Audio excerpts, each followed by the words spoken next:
Hello everyone, how to hide data with custom format in Excel.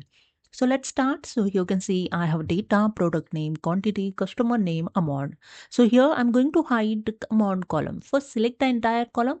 Just select the first cell and use here the shortcut key Shift Control down arrow to select entire column. Then press shortcut key Control 1 to open format cell.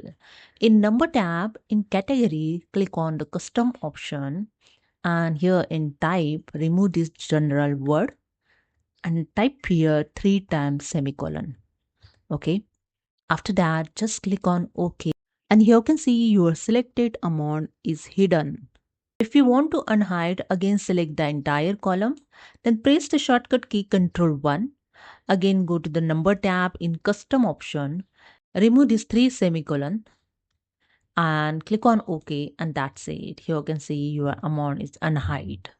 So this is a way you can use custom format to hide data in Excel. Hope you understood. If you like this, subscribe my channel. Thank you.